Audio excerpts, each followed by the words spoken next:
musyawarah tersebut ternyata tidak mencapai satu titik keberhasilan, harus bagaimana? Ya tentu adalah harus adanya satu putusan yang menetapkan, di mana di sini bahwa terkait dengan persoalan anak atau dengan hadanah, ini adalah merupakan kewenangan absolut peradilan agama. Jadi artinya ya siapapun itu, apakah dia sebagai mantan suami atau mantan istri, punya hak untuk mengajukan ke pengadilan agama, di mana memohon agar supaya anak tersebut berada di siapa. Jadi merupakan kewenangan peradilan agama. Baik. Bagaimana itu mekanisme perjalanan di pengadilan agama itu sendiri?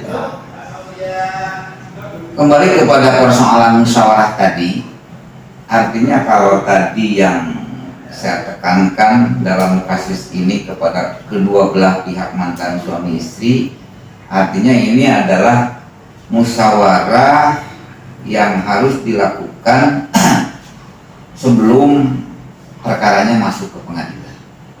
Nah, sekarang ketika persoalan perkara pun juga ini adalah masuk ke pengadilan, maka pengadilan pun juga adalah ada aturan-aturannya, punya aturan-aturan yang dalam hal ini adalah hukum acara, di mana hukum acara itu adalah mengikat kepada pengadilan agar supaya aturan-aturan yang memang sudah ditentukan itu diberlakukan. Antara lain, sebelum mereka mempermasalahkan, membincangkan dalil-dalil masing-masing, di mana hukum acara menentukan bahwa sebelum masuk litigasi, artinya proses jawab menjawab antara mereka pihak-pihak yang berperkara, khususnya dalam perkara hadanah, maka hakim sesuai dengan aturan hukum acara harus melalui proses mediasi. Nah, di dalam proses mediasi pun materinya adalah sama, hanya di dalam proses mediasi itu tentu adalah dipimpin oleh seorang mediator, di mana seorang mediator ini mereka profesional dalam sebuah pengertian bahwa tidak siapa saja boleh menjadi mediator, akan tetapi mereka tentu mediator ini adalah yang sudah mempunyai sertifikasi mediator.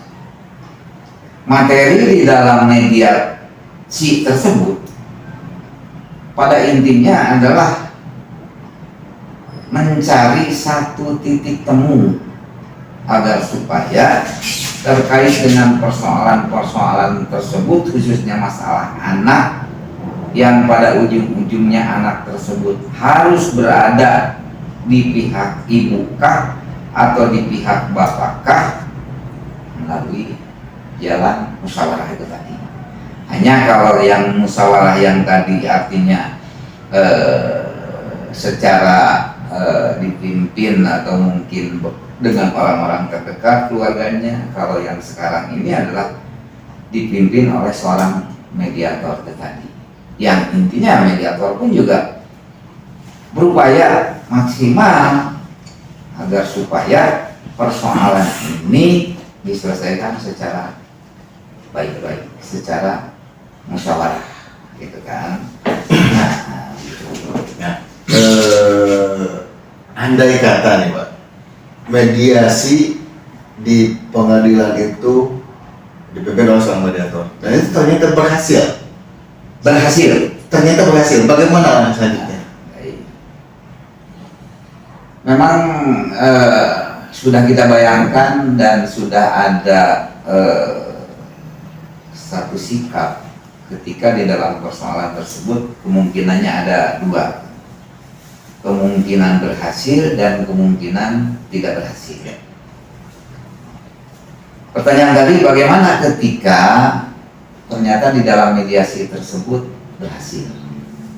Maka sesuai dengan Perma 1 2016 tentang mediasi di pengadilan, antara lain dalam pasal-pasalnya dikatakan ketika ternyata mediasi ini adalah berhasil, khusus di dalam perkara hadangan, walaupun di dalam pasal tersebut ada 2 klausul ketika berhasil tersebut. Yang pertama, tentu ketika berhasil perkara dicabut.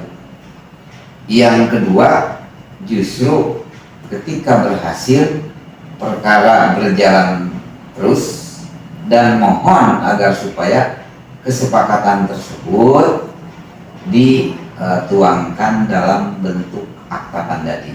Artinya kesepakatan-kesepakatan yang tadi, yang berhasil tadi itu dituangkan dalam kesepakatan mereka berdua antara pihak-pihak yang berperkara dengan menyebutkan berbagai poin-poinnya, ditandatangani oleh mereka berdua, juga ditandatangani oleh mediator tersebut.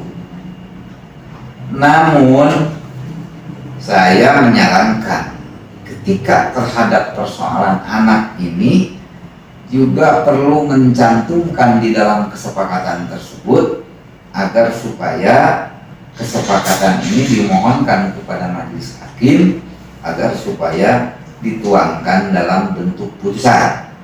Artinya tidak hanya merupakan nanti ketika sudah dituangkan dalam bentuk putusan, tidak hanya yang dipegang oleh para pihak itu hasil kesepakatan mereka berdua yang diketahui oleh mediator saja, akan tetapi nanti akan berubah bentuknya, yaitu berupa putusan yang namanya akta tandai. Oke, berkaitan dengan kesepakatan atau akta tandai tersebut, ada kemungkinan juga kan salah satu pihak itu one prestasi. Tadi atau boleh saya panggil Bang Asul saja biar lebih akrab. Ya. Jadi begini Bang Asul, kemungkinan ada juga setelah Vandading itu dituangkan dalam suatu bentuk putusan, itu salah satu pihak itu one prestasi. Nah, jadi agar putusan tersebut tidak ilusoir, apakah dimungkinkan di dalam akta Vandading tersebut atau putusan tersebut mencantumkan amar-amar yang bentuknya kondemnator?